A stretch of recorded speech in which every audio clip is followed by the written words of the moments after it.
This conference will now be recorded. अमन ने कहा कि नहीं हुआ, सॉल्व नहीं हुआ।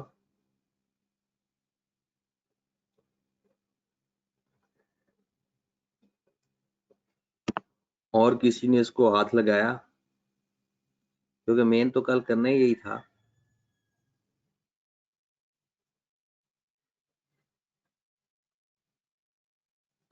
चलें क्वेश्चन फिर पढ़ते हैं। पेपर में आइटम 2003 में ये 6 नंबर का क्वेश्चन आया हुआ है। क्वेश्चन की रिक्वायरमेंट ये है, keeping in the view requirement of IAS2 you are required to the value of closing stock, value of closing stock and पहले तो क्लोजिंग स्टॉक का बताना है कि आपके पास जो मौजूदा स्टॉक है वो कितना पड़ा है। आपको पता है कि हम क्लोजिंग स्टॉक किस पे लिखते होते हैं, lower of cost and NRV।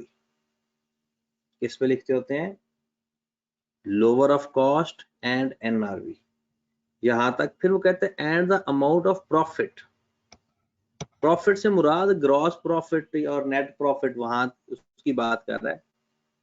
बैतुफैल brother limited for the year end, और आपने प्रॉफिट की वैल्यू बतानी, मतलब sale minus cost of sale और अदर एक्सपेंस अगर देना है तो। अब सवाल पढ़ते हैं। ये सवाल में आखिर क्या चीज है जो आपको समझ नहीं लगी।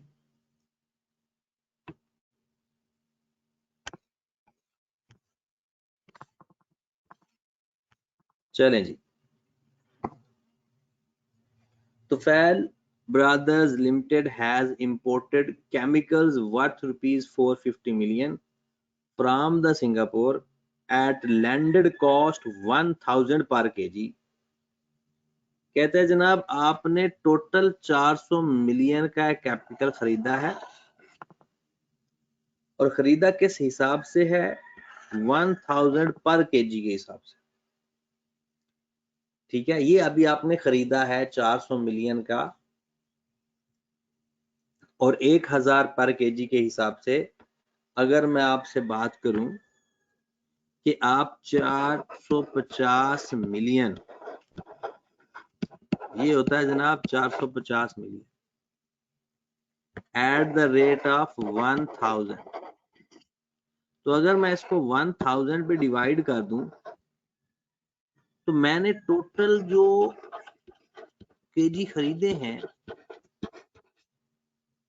450,000 केजी खरीदे हैं। ओके, 4,50,000 केजी खरीदे हैं 1000 रुपए के हिसाब से, और टोटल कितनी अमाउंट बनती है 450 मिलियन। ये इंफॉर्मेशन हमारे पास अवेलेबल है। आगे वो देखें, अब जरा गौर फरमाएं। कहता है in the first half of the financial year, first half of the financial year selling price remained fixed at ₹2000 per kg। कहते जनाब पहले 6 महीने उसकी कीमत थी 2000 रुपए पर केजी। खरीदा कितने का था, 1000 पर केजी का। खरीदा कितने का था, 1000 पर केजी, और पहले 6 महीने कीमत कितनी है, 2000 रुपए पर केजी। ठीक हो गया। And the staff were able to sell 200,000 kg with effect from July 7, 2002। अच्छा, वो कहता है कि जनाब 2000 के हिसाब से टोटल कितने केजी उसने सेल कर दिए, 200,000 केजी। कितने केजी, 200,000 केजी। इसका मतलब है 4,50,000 केजी टोटल थे, जिसमें 2 लाख केजी सेल हो गए। बाकी इस टाइम 6 महीने के अंदर हमारे पास बाकी बच गए 250 केजी। आगे देखते हैं।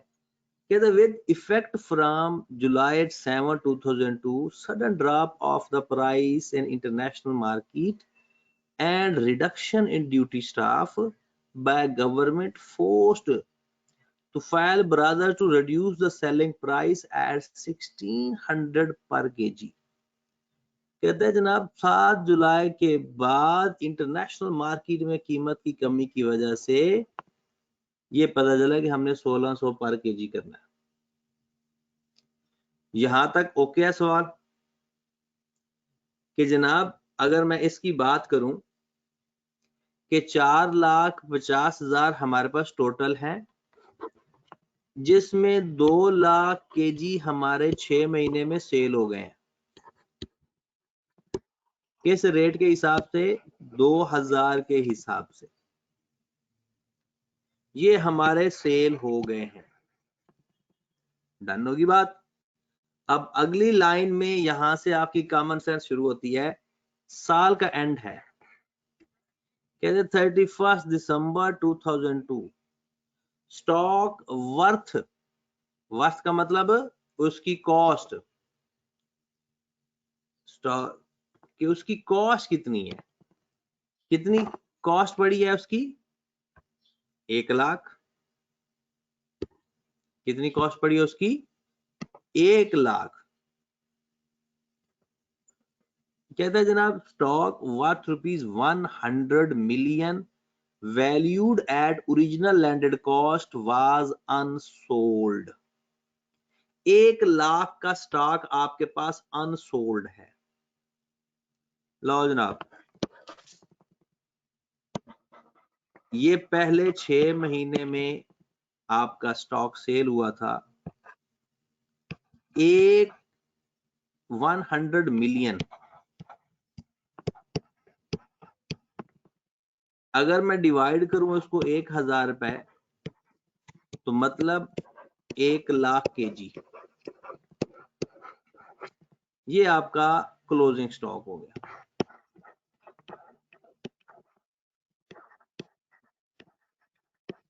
ठीक हो गया? ये आपका क्लोजिंग स्टॉक है। कैसे पता चला? वो कहता है 100 मिलियन का स्टॉक आपका अनसोल्ड पड़ा है, तो 100 मिलियन को 1000 पे डिवाइड किया तो 1 लाख केजी आपके पास अनसोल्ड पड़ा है। तो जो अगले 6 महीने हैं आपने बताना है लास्ट 6 मंथ में, लास्ट 6 मंथ में 1600 के हिसाब से कितने केजी सेल हुआ था, ये आपने बताना है। जल्दी से बताएं।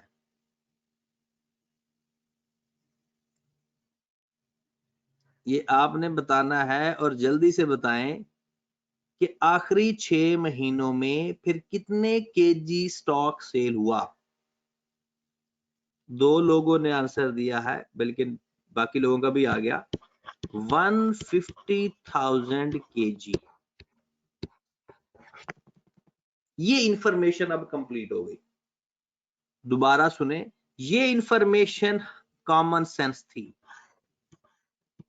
ये बस इस चीज को आपने देखना था कि जनाब जो आखिरी 6 महीनों की इंफॉर्मेशन उसने नहीं बताई, ये उसने बता दिया कि शुरू वाले 6 महीनों में 2 लाख केजी बिक गया, 1 लाख केजी पड़ा हुआ है, और लास्ट 6 मंथ के बारे में उसने नहीं बताया। तो वो अब हमें खुद पता चल गया कि टोटल 4,50,000 था, जिसमें से शुरू में 6 महीने में 2 लाख केजी बिक गया, 1 लाख केजी बचा पड़ा है, तो फिर 150,000 केजी हमारा आखिरी 6 महीनों में सेल हुआ है, जिसकी कीमत थी 1600। डन। और क्लोजिंग स्टॉक की तो अब हम काम करना शुरू कर देते हैं। क्लोजिंग स्टॉक पहला पार्ट, क्लोजिंग स्टॉक केजी है, उसकी cost per unit, NRV per unit, lower of cost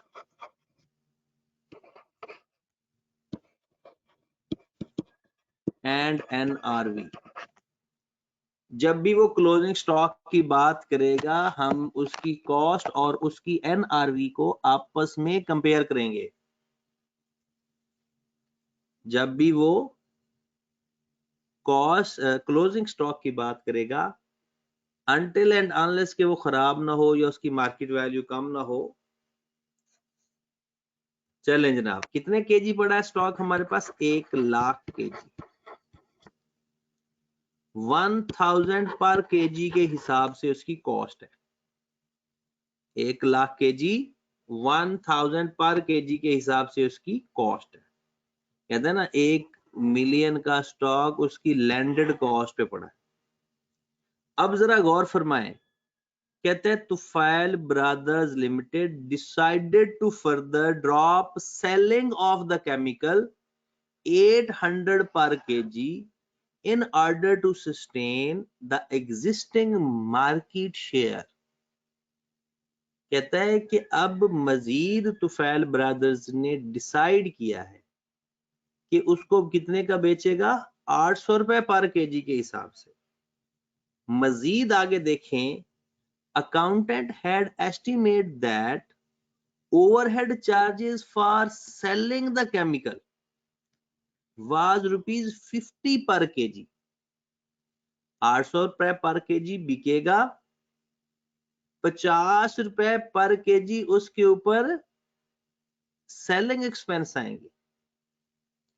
फिर मजीद फर्दर वो कहता है salaries and commission paid 10 million, ये हमारे सेलिंग एक्सपेंस नहीं है। सेलिंग एक्सपेंस वो होते हैं जो सेल के लिए हों, बाकी कोई सैलरी वगैरह अगर देनी है, जब तक वो ये नहीं कहेगा कि वो डायरेक्टली लिंक्ड है, हम कंसीडर करेंगे कि वो सेल, वो अदर एक्सपेंसेस हैं, सेल के लिए डायरेक्टली एट्रीब्यूटेबल नहीं है। तो मुझे एनआरवी बताएं पर केजी कितनी हुई? 800 का फ्यूचर में बेचने का प्लान है आपका और 50 रुपया सेलिंग प्राइस पर केजी आ रहा है। तो एनआरवी की डेफिनेशन क्या है?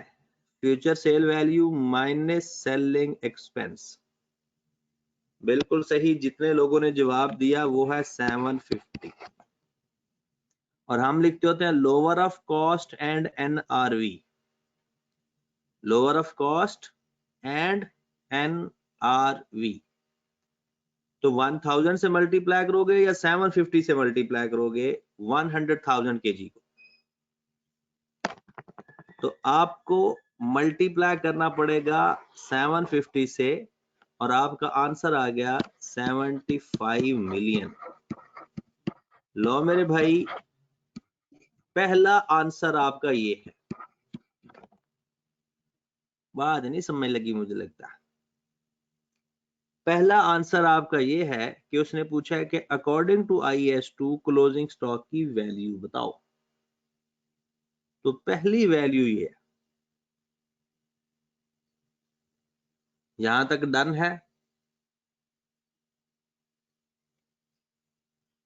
चले फिर आगे चलते हैं। अगला इंटरेस्टिंग है, जो अगला पार्ट है वो ज्यादा इंटरेस्टिंग है। वो देखते हैं किसका ठीक है। अच्छा, यहां तक किसी का ठीक था? यहां तक कोई पहुंच गया था? पहले क्लोजिंग स्टॉक तक कोई पहुंचा था? गुड। चलें जी, अब आ जाते हैं। उसने कहा जी प्रॉफिट भी बताओ। ग्रॉस प्रॉफिट नहीं, प्रॉफिट। प्रॉफिट होता है sale minus cost of sale less other expense add other income. तो लो जनाब, प्रॉफिट की वर्किंग कर लें। अब मैं आपसे चीजें पूछता जाऊंगा और आपने बताते जाना। सबसे पहले कौन बताएगा सेल्स की क्या वैल्यू है? सबसे पहले मुझे सेल कोई फाइंड करके दे। Less cost of sale. आप सेल फाइंड करो, मैं आगे फार्मूला लिखता जाता हूं।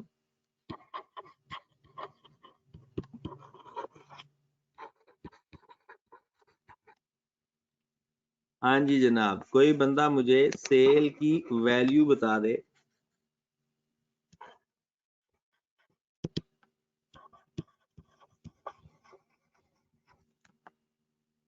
640 मिलियन नुमैर का आंसर आ रहा है, बाकी भी बताएं। रिदा का भी 640 मिलियन है, और फरीबा आपका आंसर नहीं आया अभी तक। तला हाशमी, तला अफजाल का भी 640 मिलियन है।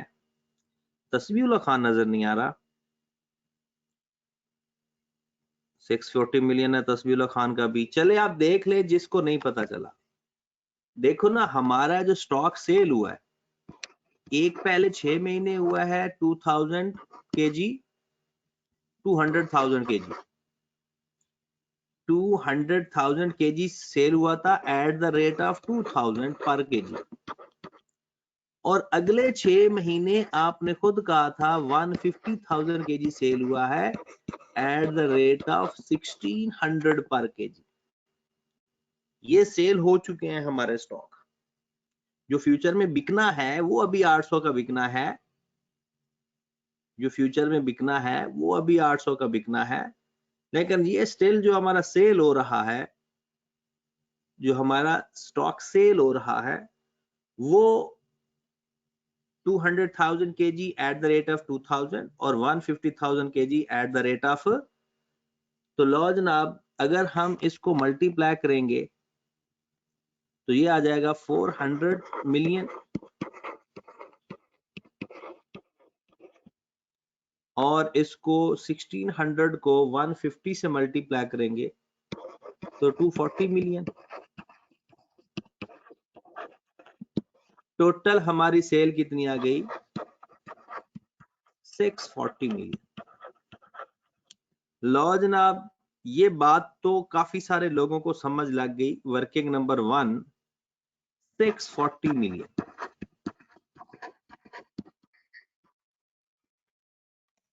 ओपनिंग स्टॉक इस क्वेश्चन के अंदर नहीं है, ओपनिंग स्टॉक नहीं है। परचेजेस 450 मिलियन है, पहली लाइन के अंदर ही परचेजेस की वैल्यू गिवन है 450 मिलियन। ठीक हो गया। और क्लोजिंग स्टॉक है 75 मिलियन, ये अभी हमने फाइंड किया। तो मुझे बता दें कि कॉस्ट ऑफ सेल कितनी आ गई। ओपनिंग स्टॉक है ही नहीं, परचेजेस 450 मिलियन की, क्योंकि जो आपने खरीदा टोटल, और क्लोजिंग स्टॉक 75 मिलियन का। तो मुझे बताया कॉस्ट ऑफ सेल कितनी आ गई? जी जनाब, क्लोजिंग स्टॉक हम वही लिखते हैं जो हम फाइंड करते हैं। जी जनाब, कॉस्ट ऑफ सेल कोई बता दे मुझे।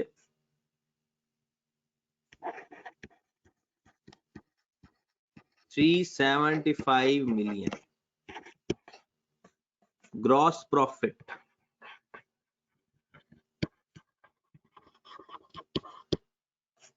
ग्रॉस प्रॉफिट बता दें जनाब।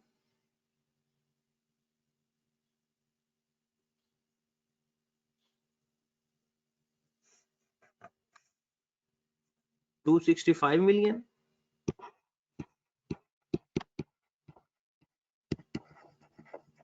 चलें जनाब, अब इंटरेस्टिंग बात शुरू होने लगी है। अगर वो हमसे ट्रेडिंग अकाउंट बनवाता या ग्रॉस प्रॉफिट की हद तक पूछता तो यहां तक आंसर ठीक था, लेकिन उसने तो प्रॉफिट पूछा है। हम करेंगे लेस अदर एक्सपेंसेस।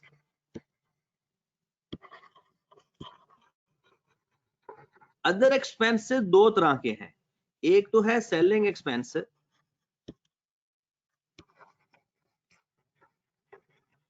और दूसरे हैं salaries and commission.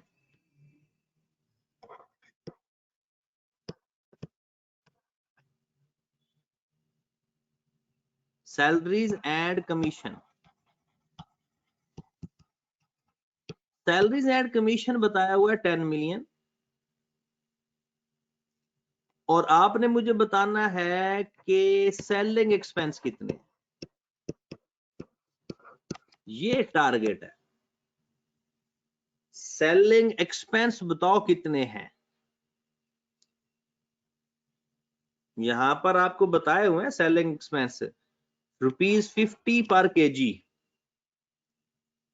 Overhead charges for selling the chemicals is 50 per kg। तो मुझे बताएं सेलिंग एक्सपेंस में कितने लिखूं जी।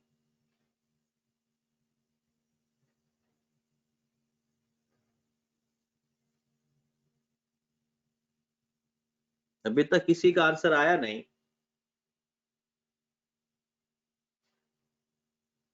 बिलाल का आया 1750। मोहम्मद अली का भी यही आया है।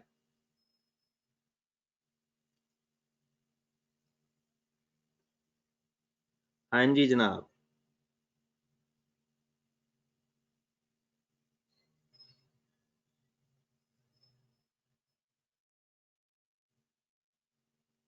अब जरा गौर फरमा लें,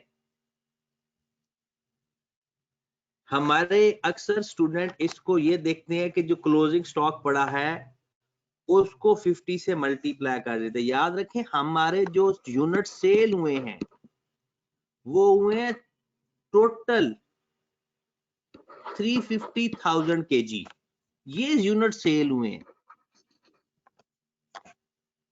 क्योंकि सेलिंग एक्सपेंस उस पे आएंगे ना जो यूनिट सेल हो गए हैं, और ये एनआरवी के लिए भी काउंट होते हैं, वो क्लोजिंग स्टॉक में आता है। लेकिन आपके जो यूनिट सेल हुए हैं उस यूनिट्स पे 50 रुपया पर केजी आपका खर्चा आया है। जो 3,50,000 यूनिट सेल हो गए हैं उसको ही 50 से मल्टीप्लाई करेंगे ना, सेलिंग एक्सपेंस पर यूनिट 50 रुपए। तो ये हमारे पास वैल्यू आ जाएगी 175000000। ओके होगी बात कि 350,000 को 50 से मल्टीप्लाई करेंगे, करके देख लो। तो ये हमारे पास आ गया जनाब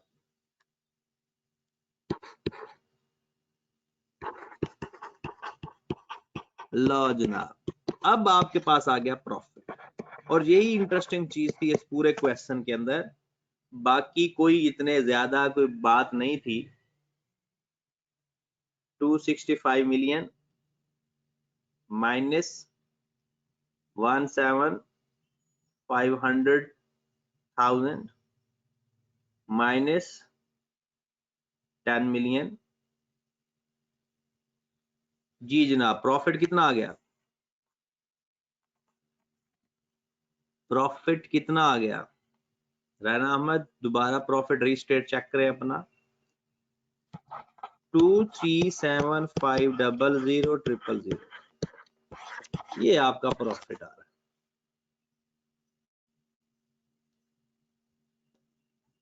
तनवीर कोई सवाल पूछना चाह रहा है? तनवीर ने सवाल पूछा है सर आपने कल वाला लेक्चर का लिंक नहीं सेंड किया। सेंड कर दिया था मेरे भाई। तनवीर भाई कल वाले लेक्चर का लिंक, सारे लेक्चर्स का लिंक सेंड कर दिया था। हाँ जी जनाब। अब बताएं अपने हालात इस क्वेश्चन में कि सिवाय एक गलती हो गई होगी बच्चों से कि अक्सर स्टूडेंट्स ने ना वो जो क्लोजिंग स्टॉक है ना उसको 50 से मल्टीप्लाई करके लिख दिया। वो मेरे भाई वो तो क्लोजिंग स्टॉक अभी सेल ही नहीं हुआ, वो सिर्फ एनआरवी के लिए तो काउंट हो सकता है। वैसे तो अदर एक्सपेंस अभी हुए ही नहीं, वो जब सेल होगा तो अदर एक्सपेंस होंगे ना। जो हमारा स्टॉक सेल हो गया है हमने उसके ऊपर अदर एक्सपेंस ले। ओके होगी बात? लो जी, ये हमारा ये पिछला जो एक पेंडिंग काम था ये हुआ। कल वाला सवाल पे दोबारा वापस आए उस जैसे क्वेश्चन पे कि 2-3 मिनट वेट करें, मैं अभी दोबारा शुरू करता हूँ। 5 मिनट बस वेट करें। वैसे 5 मिनट ज्यादा है, बस 2 मिनट बाद ही मैं आता हूँ। ठीक है।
हाँ जी।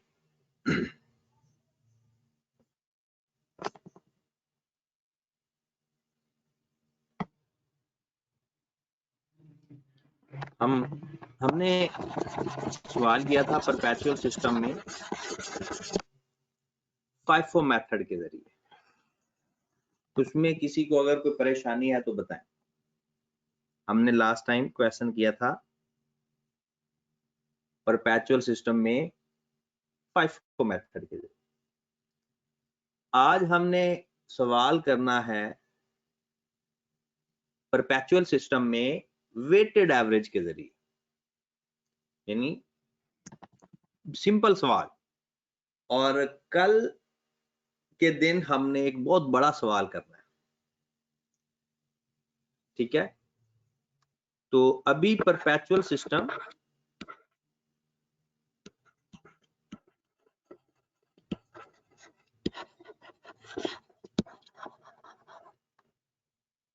वेटेड एवरेज के जरिए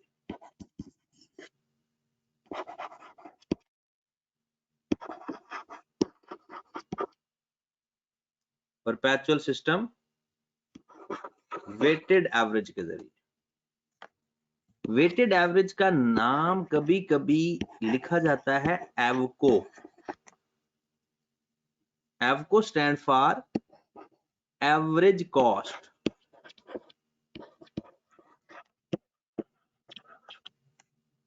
यानी ये कॉस्ट फार्मूलाज कहलाते हैं। FIFO मेथड और वेटेड एवरेज मेथड क्या कहलाते हैं? Cost formula. डन होगी बात?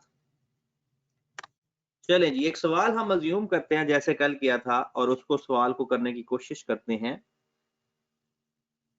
जी। सपोज दैट वो कहते हैं जनाब मिस्टर के has balance of stock 100 kg या 100 units at the rate of 10 each. At the rate of 10 each. At 1/1/2021. फिर वो कहता है कि जनाब at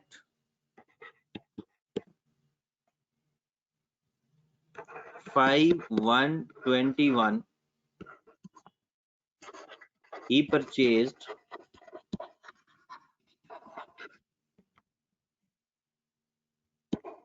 500 units at the rate of 12 each.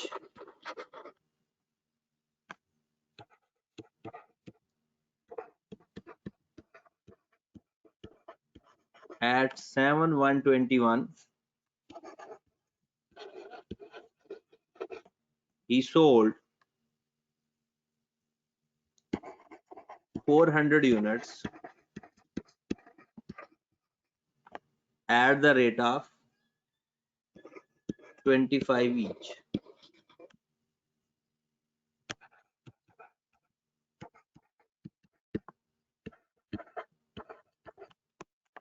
At 10/1/21 he purchased 800 units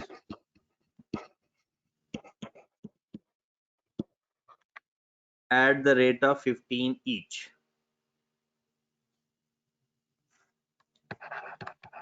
At 15/1/21 he sold 600 units at the rate of 25 each.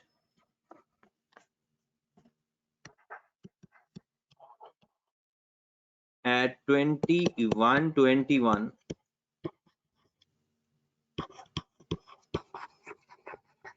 he purchased 200 units at the rate of 16 each. Suppose हम समझते हैं बस यही ट्रांजैक्शन है, पहले बेसिक समझते हैं, जैसे कल FIFO मेथड सीखा, आज वेटेड एवरेज से देखेंगे, और कल फिर इन्हीं दो मेथड को कोशिश करेंगे कि दोनों हो जाए, लेकिन मुश्किल होगा, एक हो जाएगा, एक क्वेश्चन आप हमारा हो जाएगा इंशाल्लाह। चलें जी, अब इस सवाल का फॉर्मेट वही है, पहले आप रिक्वायरमेंट लिख लें। रिक्वायरमेंट में पहली रिक्वायरमेंट वही है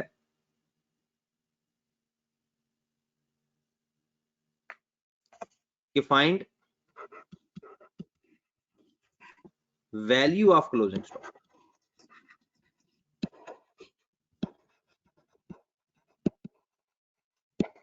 find value of closing stock.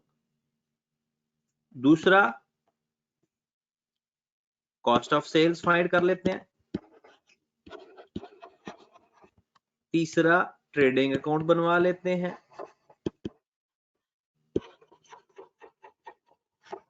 और मेथड कौन सा? Under perpetual system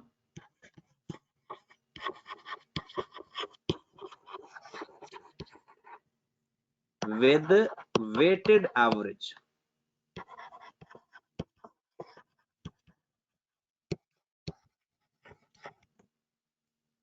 Under perpetual system with weighted average. जी जनाब, काम वही है, सारा काम सारा वही है। चले जनाब, बिस्मिल्लाह करते हैं। मिस्टर के स्टॉक लेजर कार्ड बनाते हैं। स्टॉक वैल्यूएशन, आप इसको लिख सकते हो स्टॉक लेजर कार्ड या stock valuation. Date, purchase, sale और बैलेंस।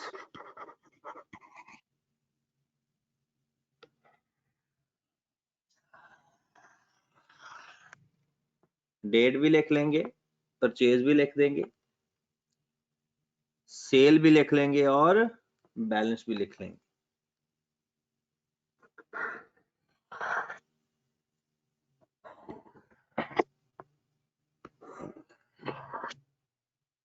फिर आपको पता है परचेज के कॉलम में क्या क्या आता है? क्वांटिटी,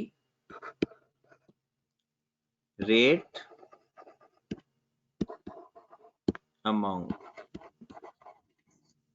क्वांटिटी, रेट और अमाउंट। जानों की बात। अब इसके मजीद फर्दर लाइंस लगाना चाहते हैं तो लगा लें, क्वांटिटी, रेट, और नहीं लगाना चाहते तो भी काम चल जाएगा अगर क्वेश्चन साफ सुथरा है तो। जी, सबसे पहले 1/121 को हमारे पास स्टॉक पड़ा है 100 यूनिट 10 रुपीज ईच के हिसाब से। पहले तो हम अपना बैलेंस लिखेंगे जो ऑलरेडी अवेलेबल है, अगर हमारे पास ऑलरेडी स्टॉक अवेलेबल है तो हम वो लिख लेंगे। डन होगी बात? चलें जी, नेक्स्ट पे चलते हैं। नेक्स्ट है हमारे पास 5 तारीख को, क्वेश्चन आपके सामने है। हमने 500 केजी खरीदा 12 के हिसाब से। 500 केजी खरीदा 12 रुपीज के हिसाब से 6000। अब जरा गौर फरमाएं कि आपने FIFO मेथड होता था तो बैलेंस में लिखते थे 110 का अलग और 512 का अलग, लेकिन वेटेड एवरेज मेथड के अंदर आपने उसका एवरेज रेट लेना होता। वेटेड एवरेज मेथड के अंदर आपने उसका एवरेज वेट लेना होता। ओके होगी बात? तो एवरेज वेट लेते कैसे हैं? सबसे पहले आप गौर फरमाएं जरा, यूनिट्स को यूनिट्स में ऐड कर देना है और अमाउंट को अमाउंट्स के अंदर ऐड कर देना है। यानी आपके पास 1000 स्टॉक पहले पड़ा हुआ है 1000 का और 100 यूनिट थे, ठीक है। आपने क्या करना है, 1000 में 6000 ऐड किया तो वो 7000 हो गया और 100 में 500 ऐड किया तो वो 600 हो गया। अब 7000 के अंदर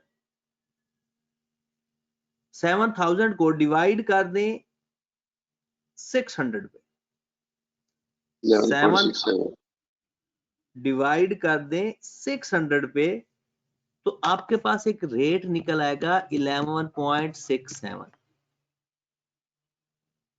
वेटेड एवरेज रेट फाइंड हो जाएगा। क्या फाइंड हो जाएगा? Weighted average rate. क्या फाइंड हो जाएगा? Weighted average rate. बस हो गया काम।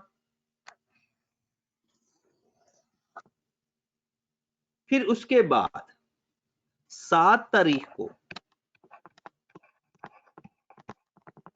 आपने 400 यूनिट सेल किए और जो अब सेल जो 400 यूनिट करेंगे, FIFO मेथड में तो होता था फर्स्ट इन फर्स्ट आउट, लेकिन यहां पर एवरेज रेट लेना है। यहां पर क्या लेना है? एवरेज रेट लेना है।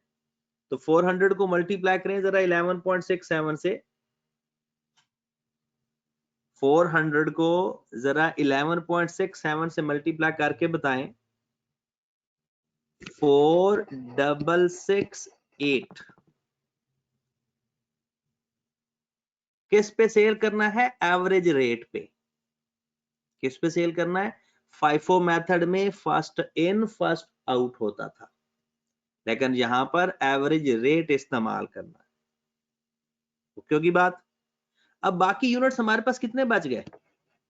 211.67 के हिसाब से 211.67 के हिसाब से कितनी वैल्यू बच गई? 2334। 2334। वैसे ये 2334 बचता नहीं है, 2332 बचता है।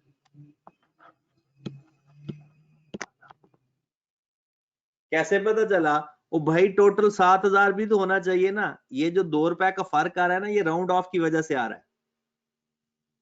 ये जो 2 रुपए का फर्क आ रहा है ना, ये राउंड ऑफ की वजह से आ रहा है, क्योंकि वो था 11.666666 और हमने ले लिया 11.67।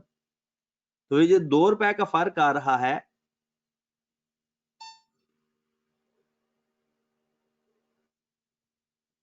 ये जो 2 रुपए का फर्क आ रहा है, ये फर्क सिर्फ इसलिए आ रहा है कि हमने राउंड ऑफ किया है। ओके होगी बात? चलें जी, आगे चलते हैं। काम वही किया है हमने। 10 तारीख को 10/1/2021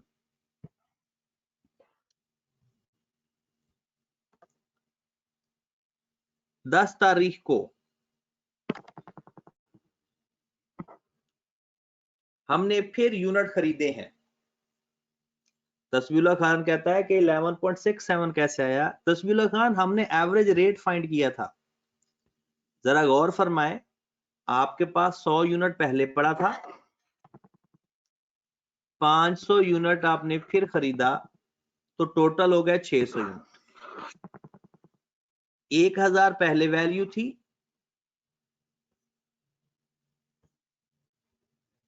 1000 पहले वैल्यू थी, 6000 का मजीद, तो ये आ गया 7000। हमने 7000 और 600 को आपस में डिवाइड किया तो एवरेज रेट फाइंड कर लिया। इसे कहते हैं वेटेड रेट या एवरेज रेट। चलें जी, 10 तारीख को आ जाएं। 10 तारीख को आपने कितने यूनिट खरीदे थे? 800 यूनिट, सॉरी, हाँ जी, 800 यूनिट ही खरीदे हैं 15 रुपए के हिसाब से। 800 यूनिट खरीदे हैं 15 रुपए के हिसाब से।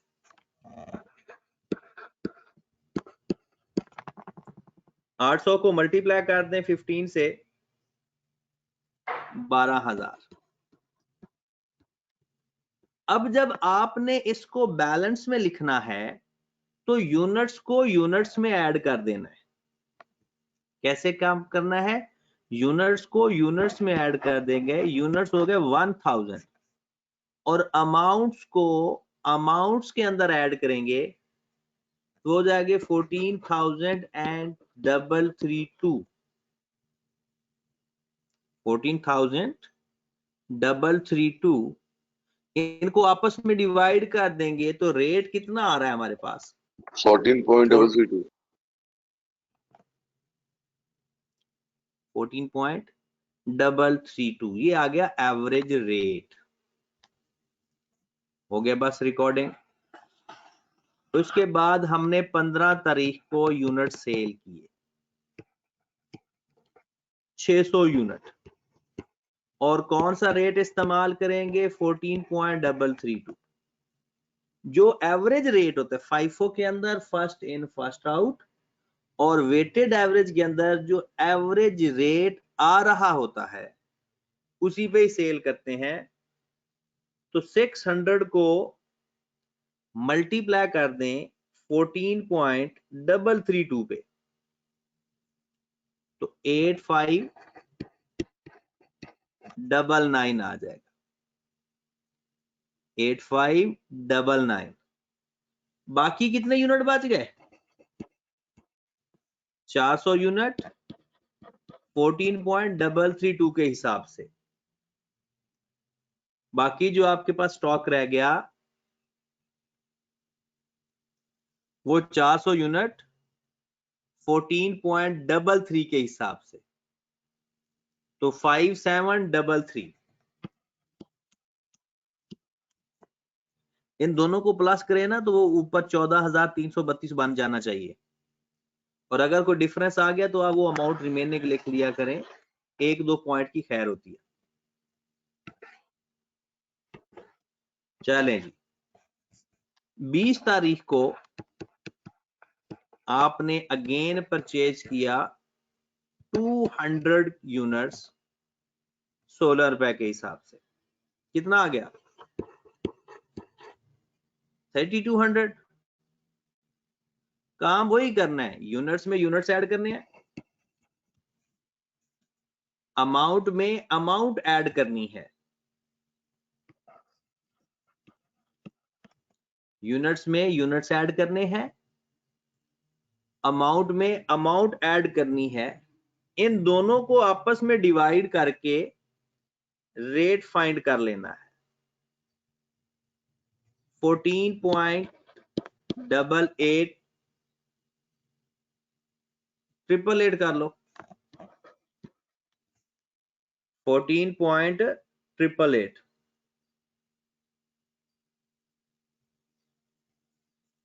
ओके की बात। चलें जी, लेजर कार्ड तो हमारा हो गया कंप्लीट, स्टॉक लेजर कार्ड तो हमारा हो गया कंप्लीट। अब आए जनाब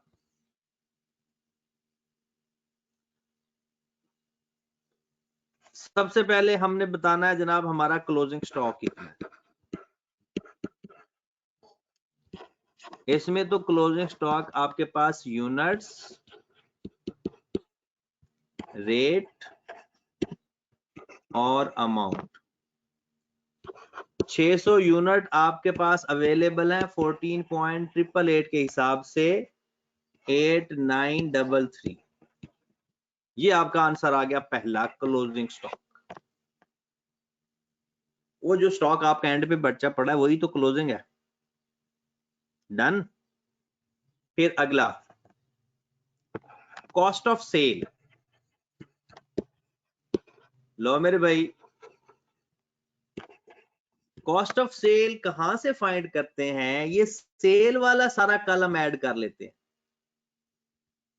सेल कॉलम में जो कुछ आ रहा है सारा ऐड कर लेते हैं। यानी आपने 400 यूनिट सेल किए, फिर आपने 600 यूनिट सेल किए, उसकी जो अमाउंट आ रही है that is cost of sale. कितनी अमाउंट आ रही है जनाब?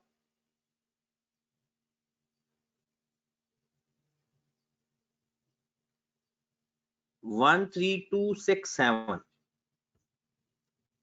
13267 cost of sale perpetual system में डायरेक्ट आ जाती है। और तीसरा उसने हमसे पूछा है ट्रेडिंग अकाउंट, मतलब sales less cost of sales. Sale में 25,000 लिख रहा हूं, सबको पता चल गया 25,000 कैसे आया? 25,000 का किसी को पता चला कि ये कैसे आया? हमने पहले 400 यूनिट सेल किए 25 रुपए के हिसाब से, फिर 600 यूनिट सेल किए 25 रुपए के हिसाब से। पहले 400 यूनिट सेल किए 25 के हिसाब से, वो आया था हमारे पास 10,000। और फिर 600 यूनिट सेल किए 25 के हिसाब से, तो वो आ गया 15,000।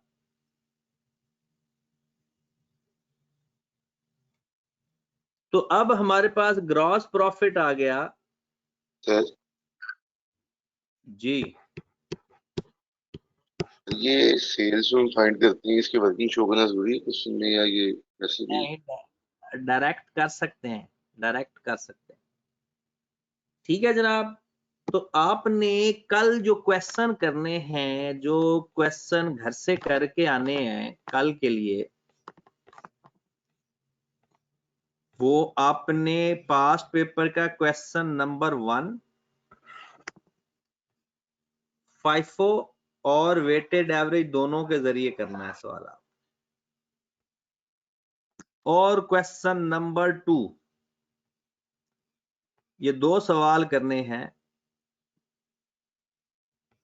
क्वेश्चन नंबर 1 और 2। ठीक है जनाब। ये आपने ग्रुप में सेंड किया पीडीएफ? हाँ जी, ये पीडीएफ सेंड किया हुआ है। तो आपने पास पेपर का क्वेश्चन नंबर 1 और 2 करना है, और कल इंशाल्लाह हम इसके बड़े क्वेश्चंस की तरफ चलेंगे। ठीक है जनाब। ओके जी, अल्लाह हाफ़िज़।